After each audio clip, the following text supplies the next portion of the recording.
Bem, então o título da palestra é esse, Yours Stand From Art to Science, que vocês vão, no decorrer da palestra, entender por que esse título.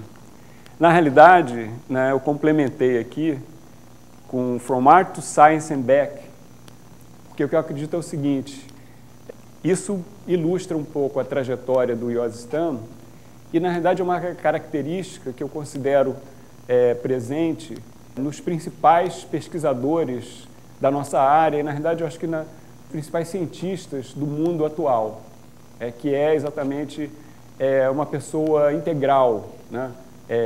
Que tem interesses multidisciplinares, tem uma formação diversificada e usa isso no seu trabalho de pesquisa. É como se fosse uma volta à renascença, né? Aos tempos do Leonardo da Vinci. Né? Então, vocês vão ver que o Yours personifica muito bem isso. Né? Então, aqui são 3 momentos recentes. Né? Então, eu vou falar um pouquinho da carreira do Yours. Essa palestra, na verdade, vai ser uma visão geral, né, dessa trajetória do Yours. E eu vou começar falando do perfil dele, como pessoa e como profissional, como pesquisador. Vou falar desses prêmios que ele ganhou, que não foi só esse, foram muitos outros. Vou falar um pouco da abordagem dele de pesquisa e falar das contribuições técnicas dele para a área de computação gráfica. E, finalmente, eu vou terminar com observações pessoais do contato que eu tive com ele. Tive o privilégio e o prazer de conviver com o Yours durante um certo tempo.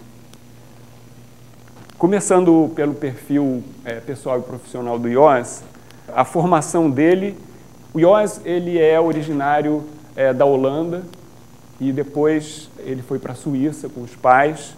Então, a formação dele básica foi uma parte na Holanda e a formação universitária dele foi na Suíça, e ele fez na Universidade de Geneva uma graduação em matemática pura e uma outra graduação em ciência da computação, mais ou menos simultaneamente, né, com uma pequena defasagem de tempo entre uma e outra. Aí depois ele foi para o Canadá e na Universidade de Toronto ele fez o mestrado e o doutorado. Foi nessa época que eu convivi com o Yours. E depois disso ele fez um pós-doutorado na França, no INRIA, por 2 anos, e depois, mais 2 anos, um outro pós-doutorado na Finlândia, no Centro de Pesquisa da VTT. Então, vocês podem ver aqui que, na verdade, tem uma característica que ele se concentrou em alguns lugares e apostou nesses lugares e trabalhou de maneira intensiva nesses lugares. Né? Isso aqui é a formação básica dele. E depois, quando ele terminou a parte acadêmica, ele entrou para uma parte mais profissional, mais fazendo pesquisa aplicada em grandes empresas de pesquisa. Logo depois desse pós-doutorado na Finlândia, ele foi para a Elias Wavefront, lá no Canadá, em Toronto, e depois migrou para o escritório da Elias Wavefront em Vancouver e ficou de 97 a 2006, quando a Elias Wavefront foi adquirida pela Autodesk.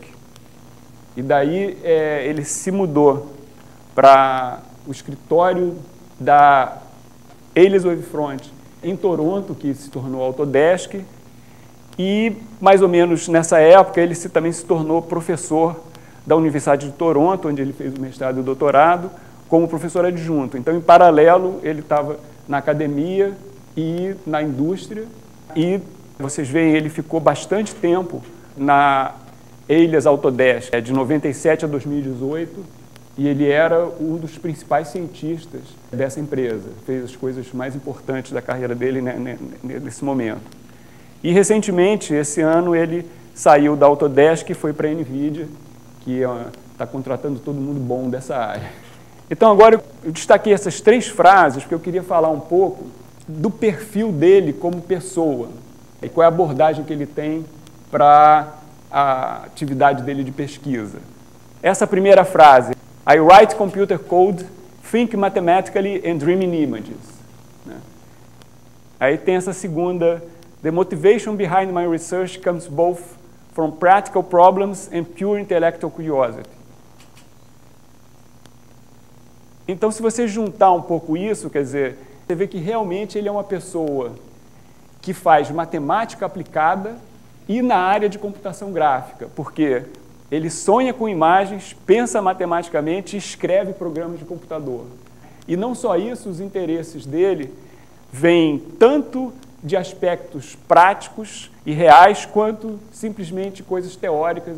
Então isso eu acho que reflete muito bem a personalidade do Yoz, né? E ele diz que I like to combine art, mathematics, science, computers and other cool exótica.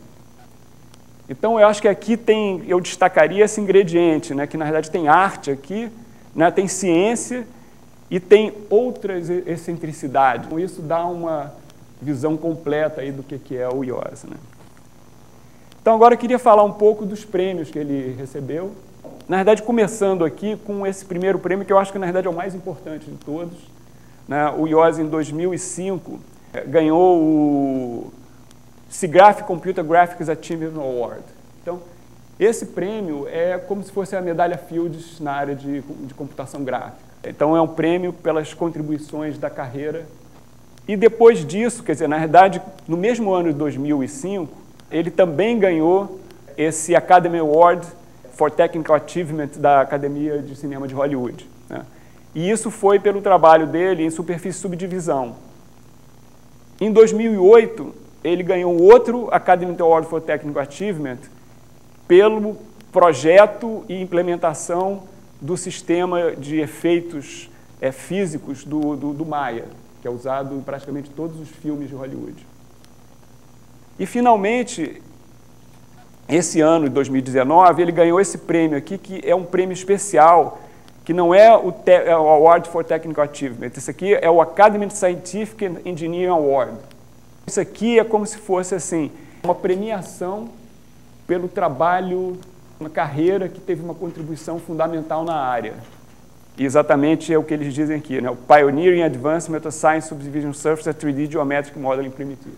Então, antes de sair dessa página, só queria lembrar vocês que, nesse momento, o Yoz tem a mesma quantidade de Oscars que a Meryl Streep. Para falar desse último prêmio de 2019, isso aqui é o que o SciTech Committee da Academy of Motion Pictures of Art and Science de Hollywood escreveu sobre o prêmio, né? Eles dizem, for their creation of essential geometric operations and sustained research on the fundamental of mathematics of subdivision surface, help to transform the way digital artists represent 3D geometry throughout the motion picture industry. Então, isso aí dá uma dimensão do peso dessa premiação, né? E eu destacaria aqui, na realidade, que é a matemática fundamental transformando a maneira como os artistas trabalham na indústria de cinema. Então, acho que isso é uma coisa que a gente tem que ter consciência que o trabalho que a gente pode fazer pode ter esse impacto, né? Que a matemática, coisas de matemática pura, a gente pode usar para influenciar diretamente a prática, a arte e a cultura no nosso mundo. Bem, então aqui eu acho que é bom compartilhar com vocês o momento da premiação. For Edwin Catmull, Tony DeRose, and Yoz Stamm and their pioneering work on subdivision surfaces, the Academy presents an Upgrade, a Scientific and Engineering Award. Gentlemen, please come to the stage.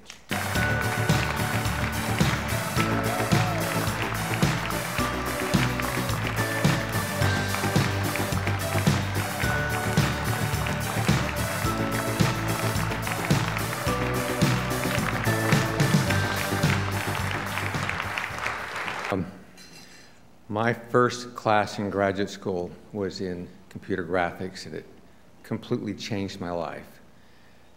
My project was to make a film of my left hand being animated. And I then went on to do my PhD work in rendering curved surfaces, but I knew at the time that the techniques for representing organic shapes really sucked. So I was trying to come up with a different way, and it was a side project. And maybe 2 years later, in 1973, I finally had an idea that I thought would work. And I wrote it up on 18 pages of engineering green note paper with the proof. And he gave it to one of my professors, who was one of the originators of NURBS. And he looked at it briefly, and he tossed it back to me, and he said, "Ed, what is this shit?" So I put it to the side for a while, and about 3 years later, Jim Clark and I wrote a paper on it. And then I went pretty much silent for a long period of time. But the reality is, as we developed, representing organic surfaces still sucked. And a lot of people were starting to look at it. And then Joost came along and was able to prove something and give representations which mathematically could connect it with the other tools that we had. Tony joined us at Pixar, and his first project was to put it into our filmmaking process for Jerry's Game, which was just meant to be a test of new technology. But it was so successful that before the short was over, the people making Bugs Life grabbed it and used it for all the organic shapes in Bugs Life. And then Renneman adopted it, and then it became open source. This is, for me, this incredible journey. Never could have predicted any of it. I know that it started 46 years ago with an idea, and sometimes it just takes a lot of really smart people working on it from different points of view in different places, and a lot of patience. And if you do that, then you can end up with something that works. And I'm very grateful to the SciTech Committee for recognizing this.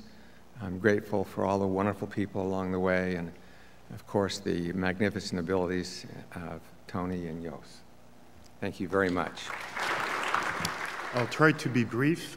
First, I would like to thank the Academy for giving me this award.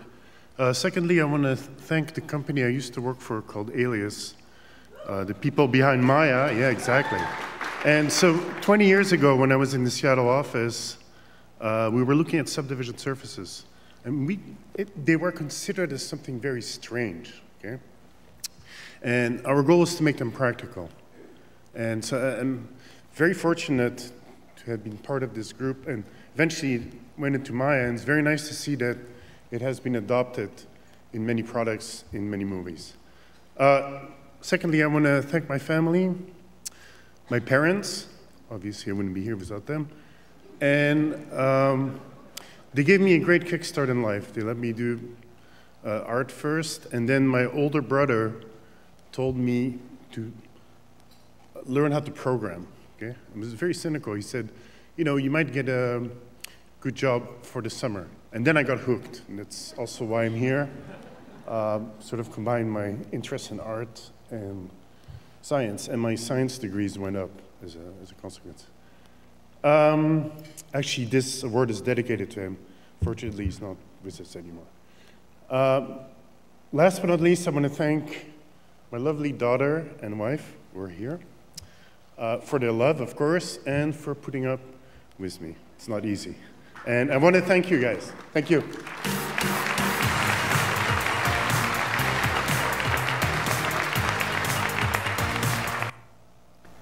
Bom, eu só queria fazer um comentário desse filme. Na verdade, o primeiro comentário é que o prêmio não foi só para o Joost, foi para o Joost, para o Tony DeRose e para o Ed Catmull.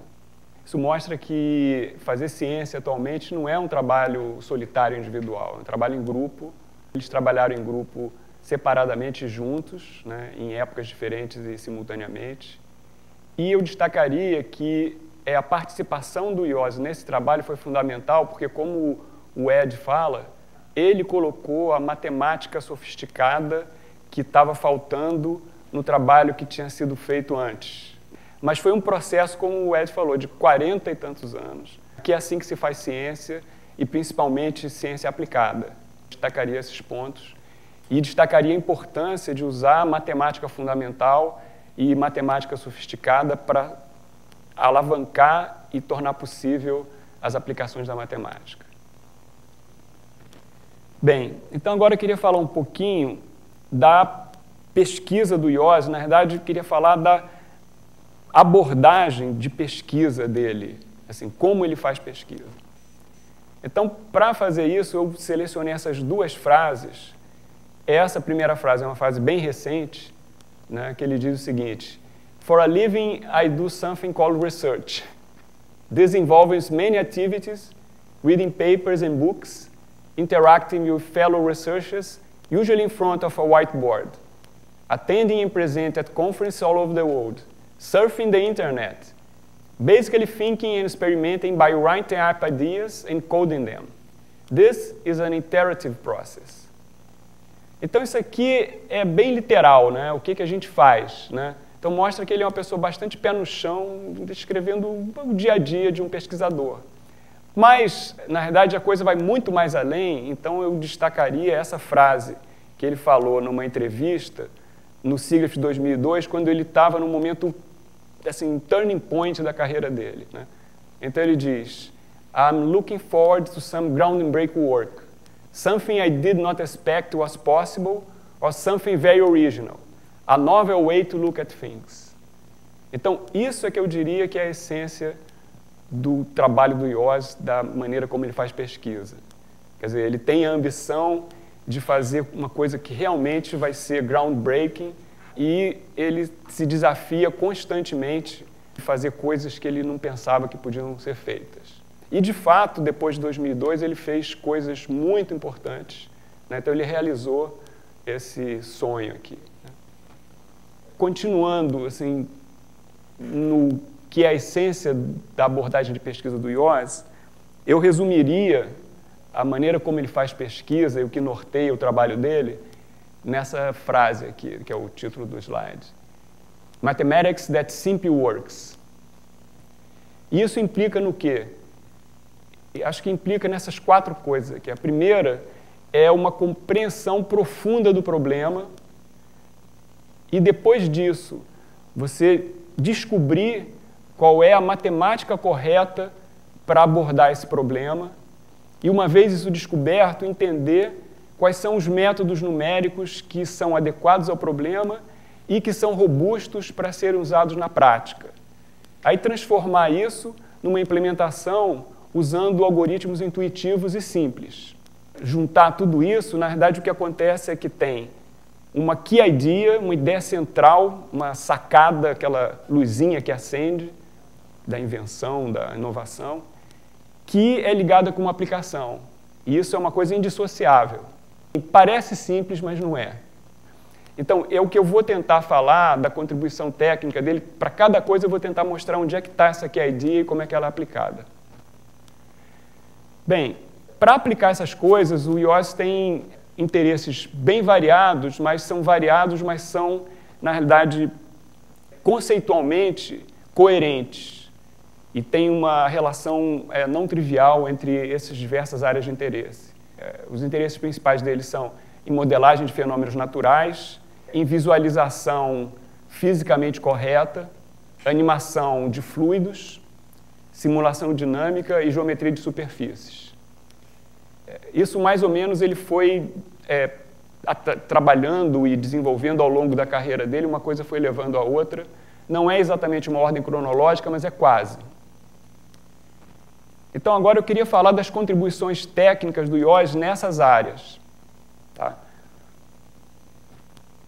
E eu começaria exatamente por essa área de entender, estudar e representar fenômenos naturais. Isso aqui, na verdade, é uma introdução. Eu tirei isso aqui da página que o Yoz tinha quando ele estava fazendo o último pós-doutorado dele na Finlândia. Então, nessa página, o título era Modeling of Complex Natural Phenomena, e tinha essa frase, essa citação desse livro de poesia do Jean Arp, On My Way, né, que eu acho que diz muito. E ele colocou essa frase sobre esse fundo aqui, que é uma obra do Jackson Pollock, né, que tem muito a ver com esse tema de fenômenos naturais e complexidade de fenômenos naturais e coisas não estruturadas.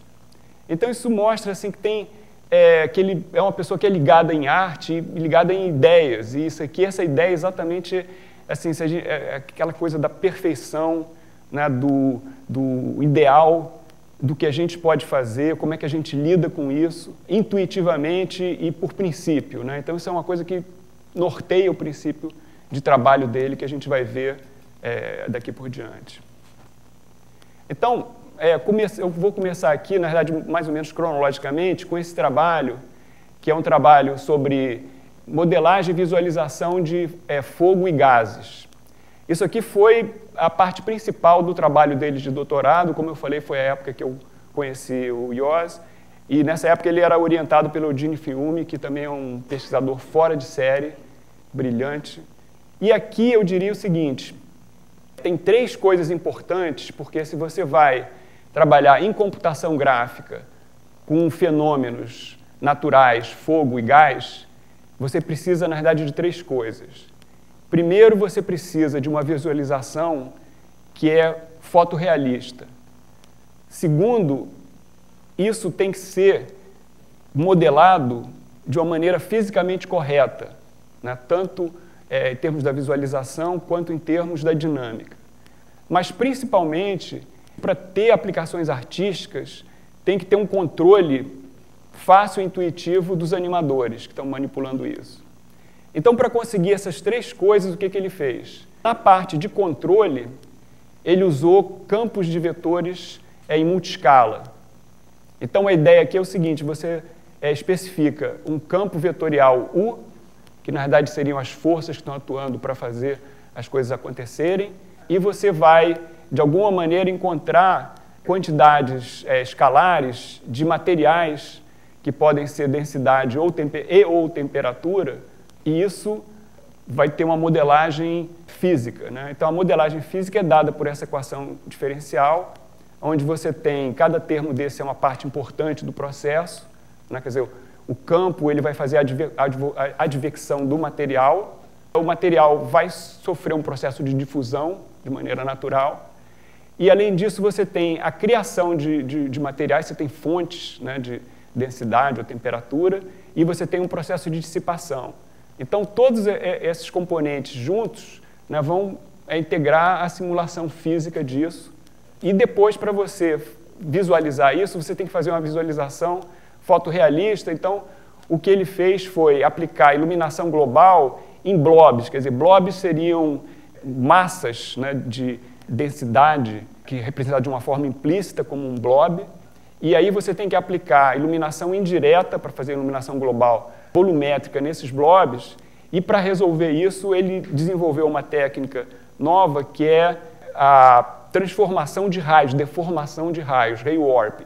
Por quê? Porque se você olhar nessas imagens aqui, você tem o campo inicial. Quando você resolve a equação diferencial, você vai ter campo de velocidades e depois isso vai atuar no campo de densidades. Esses blobs que estão representados aqui, eles vão sofrer ao longo da simulação, né, uma deformação, e eles vão se deformar e se tornar coisas amorfas desse tipo aqui. Acontece que é muito complicado você fazer um traçado de raio numa coisa amorfa desse tipo. Então é muito mais fácil você pegar a transformação inversa e deformar o raio e fazer a interseção desse raio curvo com essa superfície implícita simples, esférica. Okay? Então foi desse jeito que ele resolveu o problema. Tá? Mas o importante é que ele juntou essas 3 coisas de uma maneira realmente integrada e harmônica. Aqui são 3 fotogramas de uma sequência onde você tem fogo e fumaça, e agora eu vou mostrar uma animação.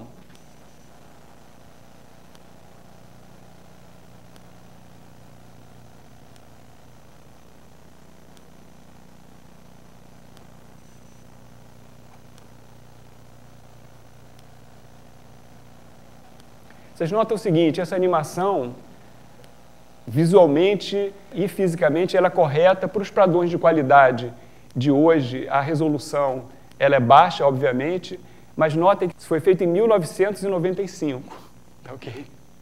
Com os computadores que a gente tinha lá na época. O que fez isso funcionar desse jeito e hoje a gente vê essas imagens e ainda ser uma coisa realista e believable, né, é porque tem a matemática correta, a implementação correta. Bom, então agora eu queria passar para uma outra área que ele chamou de umbrelux, né, que tem a ver com a visualização fotorrealista baseada em princípios físicos. E aqui, na verdade, o IOS ele resolveu atacar um problema que ninguém tinha coragem de atacar, que é modelar fenômenos de difração. Tudo que era feito em visualização em computação gráfica usava como base a teoria corpuscular da luz, quer dizer, essencialmente traçar raios. Acontece que existem certos fenômenos visuais que você não consegue modelar usando só a teoria corpuscular da luz. Você tem que usar a teoria ondulatória da luz. Um desses fenômenos é o fenômeno de difração. E ele resolveu atacar esse problema, que é um problema muito difícil, tanto teoricamente quanto em termos de implementação. E aí eu diria o seguinte, a grande sacada, né, que é uma das coisas que ele conhece muito bem, explorou muito bem ao longo da carreira dele, é usar a teoria de Fourier. Então, aqui a ideia principal que está por trás disso é o seguinte, ele usou a análise de Fourier para calcular uma série de coisas que, no domínio de Fourier, era fácil de fazer, só que você tinha que saber como formular o problema dessa maneira. E aí, na prática, ele conseguia implementar numa placa gráfica um shader que simplesmente calculava FFTs, né, Fast Fourier Transforms, e isso, em forma fechada, dava o resultado da iluminação fotorrealista de efeitos de difração, né? Então, entrando em mais detalhes, quer dizer, ele, nessa pesquisa, ele estava preocupado em modelar fenômenos que têm a ver com a natureza ondulatória da luz, então são ondas, né? E aí você tem a questão seguinte, primeiro, para esse tipo de efeito, a reflexão depende da microsuperfície dos objetos, porque você tem uma geometria que é tão microscópica que ela é da ordem de grandeza do comprimento de onda da energia luminosa, os componentes da energia luminosa. Então, para modelar isso aqui, ele usou campos de altura aleatórios. E aí, uma das primeiras sacadas dele foi usar uma abordagem de ondas para simular tanto a propagação da luz, exatamente essa interferência, né, da reflexão com a microgeometria da superfície, e para modelar a própria microgeometria da superfície. E aí, bom, a teoria disso na verdade, a teoria ondulatória da luz, a base aqui é a equação de Helmholtz, e aí a equação mais importante é essa integral de Kirchhoff, que essencialmente ela relaciona a energia luminosa que está entrando com a energia luminosa que está saindo, quer dizer, ou seja, você tem esse campo Ψ1 que está incidindo numa microsuperfície e ele vai refletir um outro campo Ψ2. Isso é relacionado por essa integral de Kirchhoff, e aqui você tem K1, um vetor K1, que são as direções incidente e refletida, né? E você tem esses ângulos aqui com a normal desse campo de alturas aleatório, e daí a equação de Helmholtz dá a relação entre essas coisas com o comprimento de onda através desse índice K aqui. Não confunda que você tem um Kzinho e um Kzão. O K com chapéu é um vetor, o Kzinho tem a ver com o comprimento de onda.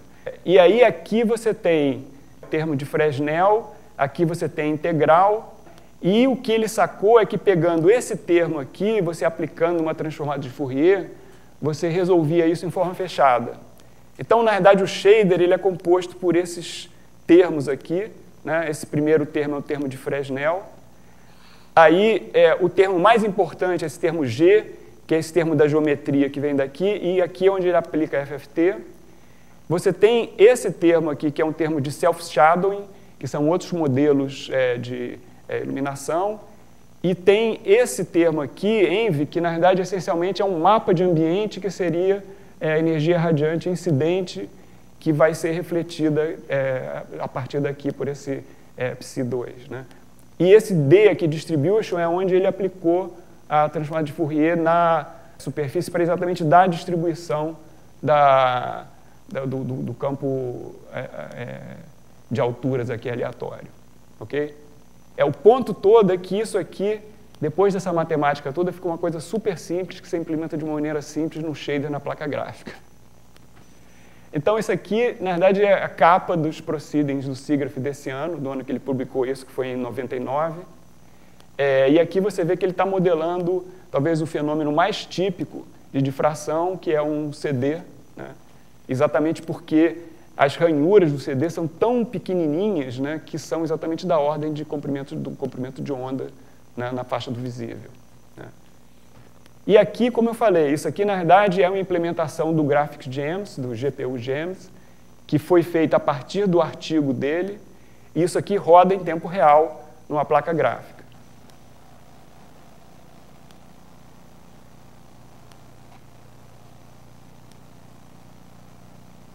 Ok? E, inclusive, tem uma série de coisas que você pode mexer. Isso aqui está sendo feito em tempo real. E as pessoas clicando nessas teclas e tal, e mudando o objeto, fazendo uma série de outras coisas. Isso também foi há bastante tempo, né? Quer dizer, hoje as placas têm um potencial muito maior que esse, mas o ponto é que esse trabalho aqui, né, nessa época, em 99, logo depois, nas primeiras placas gráficas programáveis, já dava para você fazer isso e ter esse tipo de qualidade. Bom, então agora eu queria entrar mais na parte ligada com animação. Talvez esse seja o trabalho que eu acho mais bonito do IOS, que é o trabalho na área de fluidos. E esse trabalho do IOS, ele é muito importante. Nota que esse trabalho é na mesma época, então, no mesmo período, praticamente, ele pegou duas coisas muito difíceis e resolveu as duas coisas, mais ou menos, não simultaneamente, mas resolveu as duas durante o mesmo período. Estava muito produtivo e inspirado nessa época. Então, essencialmente, qual é a questão? A questão é a seguinte: quando você faz simulação de fluidos, né, você está tendo que resolver uma equação diferencial que você não tem essa equação em forma fechada, então você tem que simular numericamente, e você simula ao longo do tempo usando um passo de integração, um passo de tempo.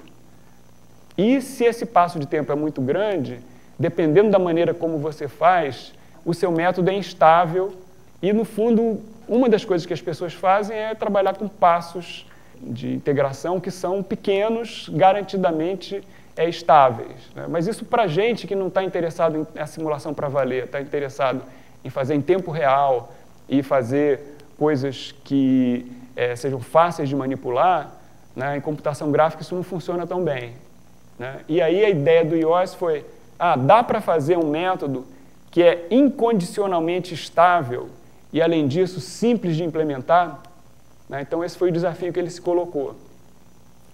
E aí ele teve duas grandes sacadas, que são as key ideas dessa pesquisa, que essencialmente ele usou um resolvedor semi-lagrangiano e usou o método de características. O que significa isso? Na verdade, essa abordagem semi-lagrangiana, você usa grades aninhadas e você combina partículas com grades. Então, você tem uma abordagem que é lagrangiana pelas partículas, mas, por outro lado, você tem uma abordagem euleriana, porque você tem a grade.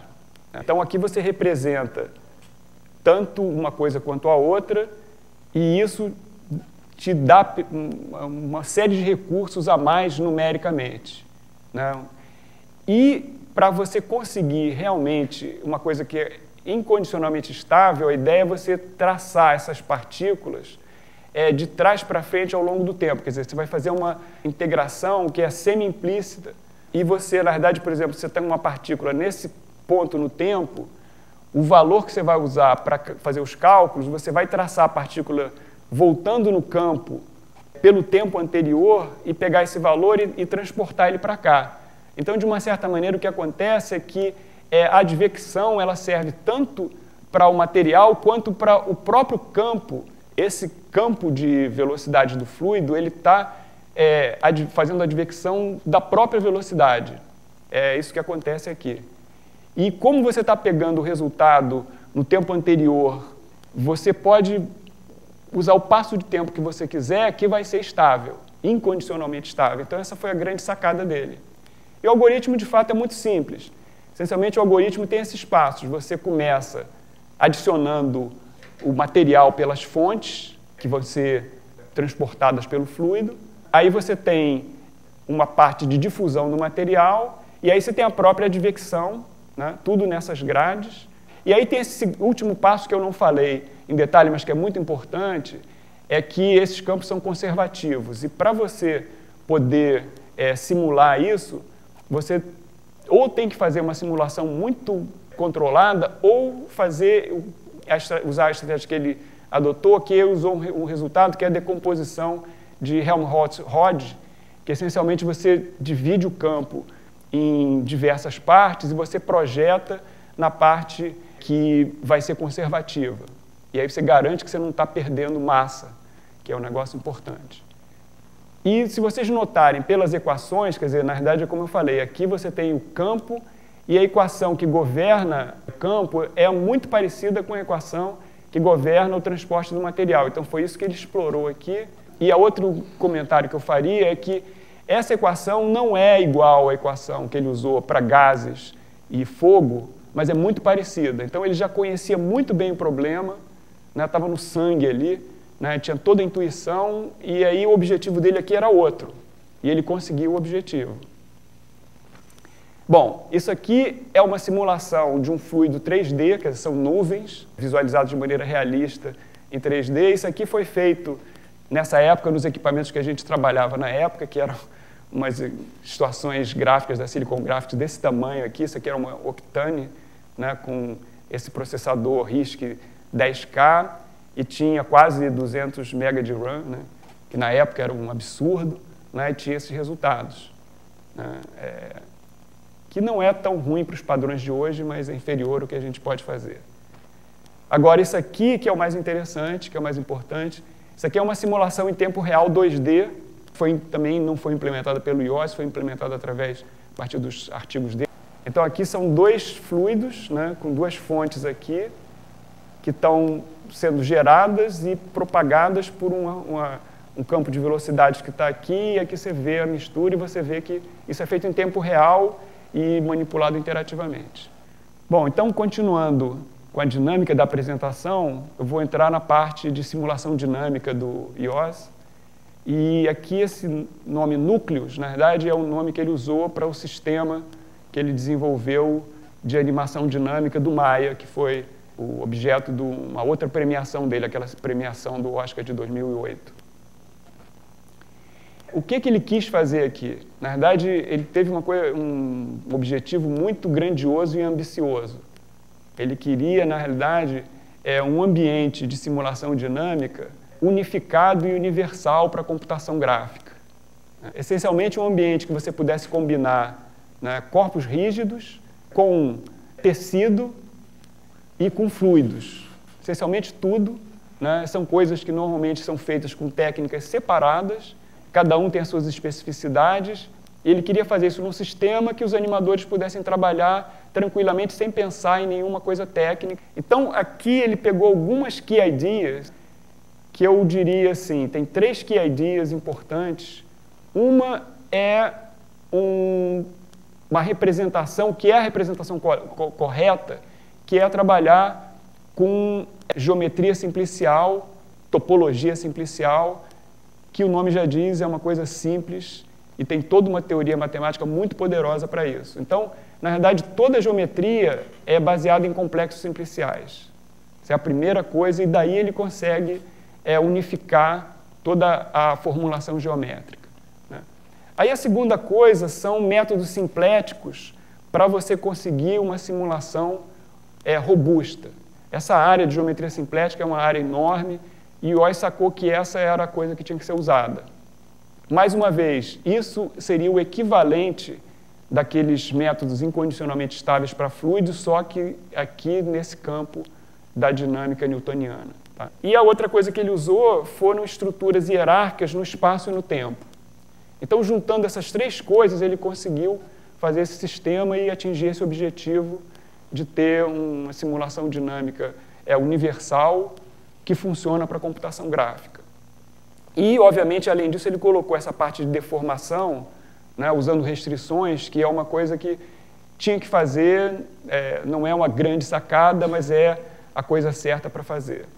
Então, essencialmente, a maneira como isso funciona, quer dizer, por você estar usando complexos simpliciais, você, na realidade, vai fazer todos os cálculos baseados nos vértices desses complexos, independente da dimensão topológica deles, desde um simplexo de dimensão 0, simplexo de dimensão 1, de dimensão 2 ou de dimensão 3.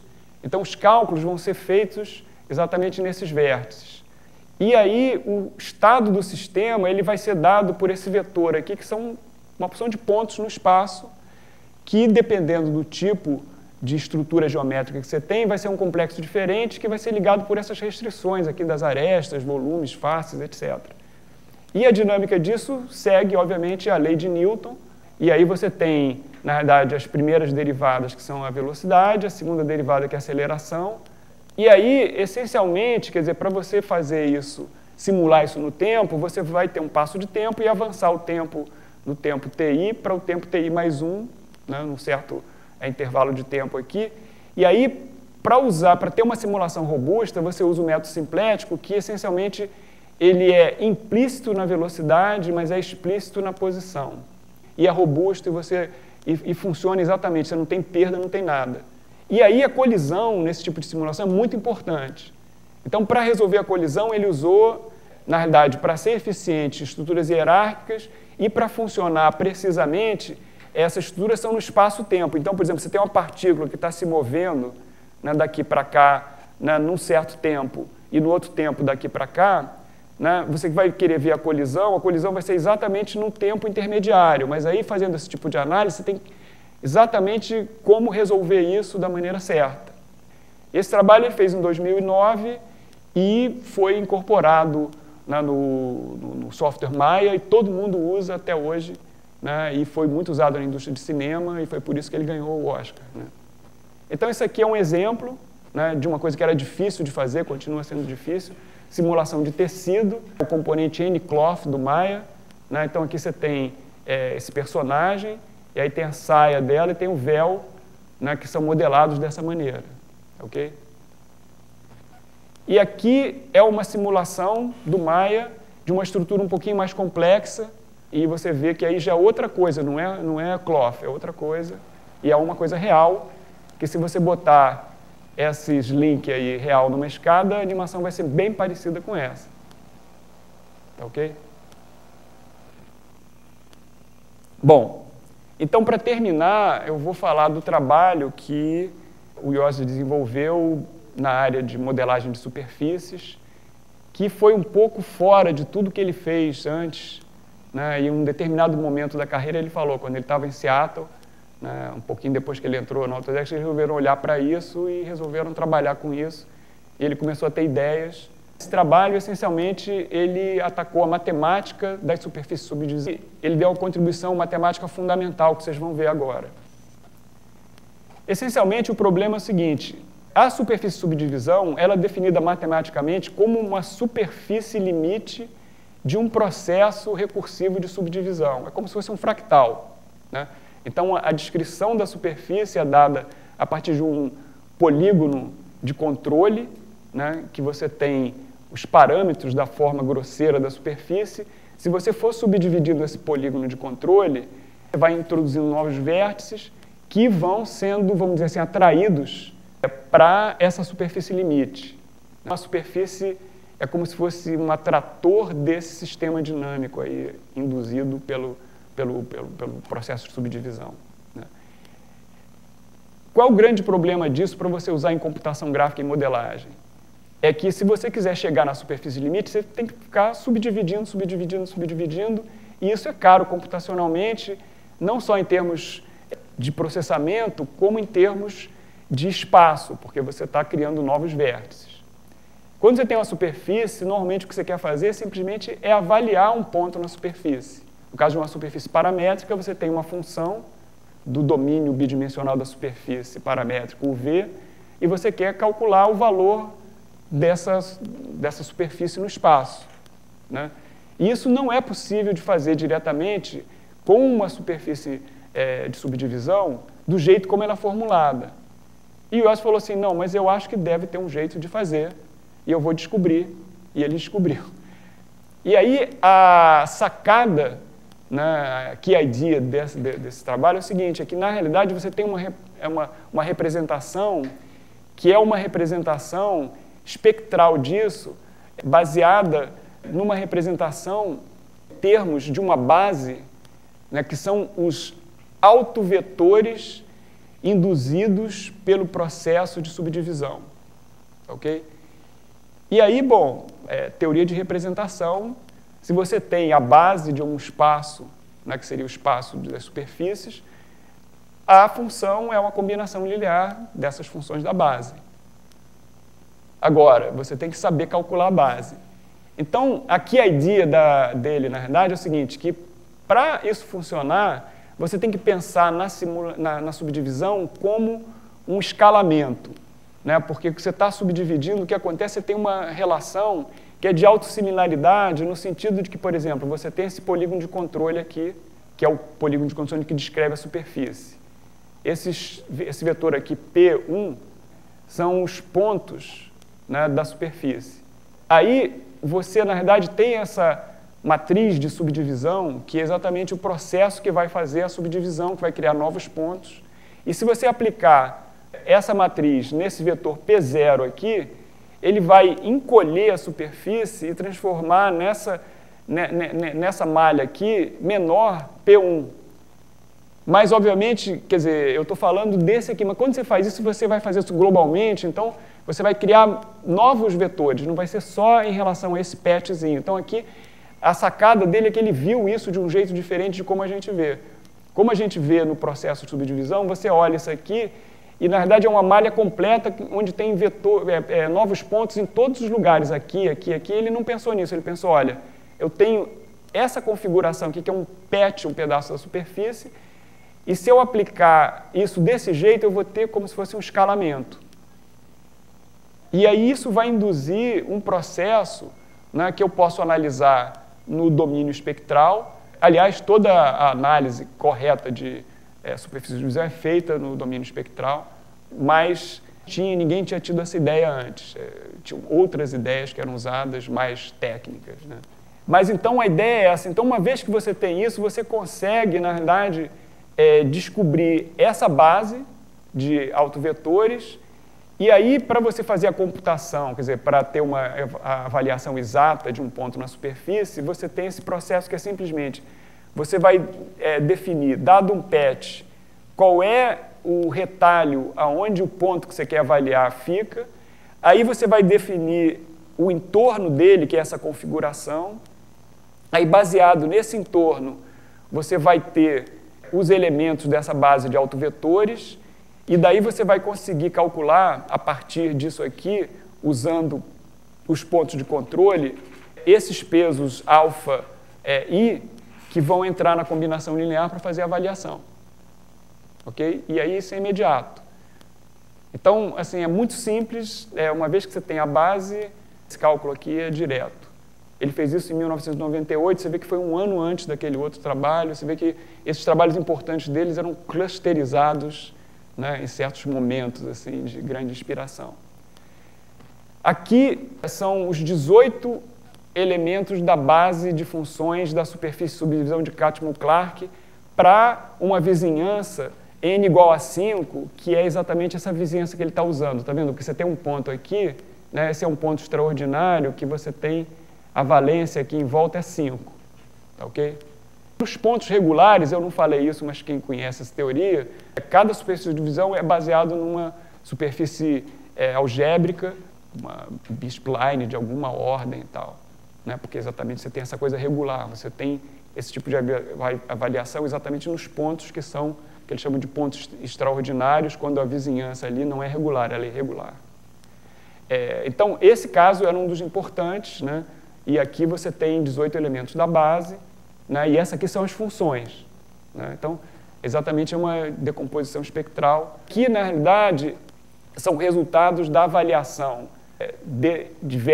da superfície em vértices extraordinários com valências diferentes. Então, aqui é a valência 3, aqui é aquele que eu falei, valência 5, aqui é valência 8, aqui é o caso extremo, valência 30. E aqui ele está mostrando, na realidade, a avaliação na geométrica e, como textura, é uma plotagem de curvatura, né? Então, você vê que é perfeito, assim, isso é perfeito. E isso, ele faz avaliação na resolução da imagem. Cada ponto aqui, ele calcula, como se estivesse fazendo uma rasterização, e calcula, e fica perfeito, fica suave. Você conseguiria esse mesmo resultado subdividindo a nível de pixel, mas ficaria muito mais caro, tá? Então, essa sacada deu ferramentas para quem trabalha com superfície de divisão que não se tinha na indústria. Isso mudou tudo, tá? E foi exatamente o que o Tony DeRose pegou quando ele colocou isso no sistema lá da Pixar, tá? Então, agora eu queria, em homenagem ao Tony DeRose, que eu falei muito pouco, né, porque esse trabalho começou com o Ed Catmull, que inclusive essa superfície aqui é do Ed Catmull e do Jim Clark, né, que eram os dois que publicaram aquele paper que ele falou, né, inicialmente no discurso dele, e depois toda a parte prática foi feita na Pixar pelo Tony DeRose, né? Então eu queria mostrar isso aqui, que eu acho que é uma preciosidade.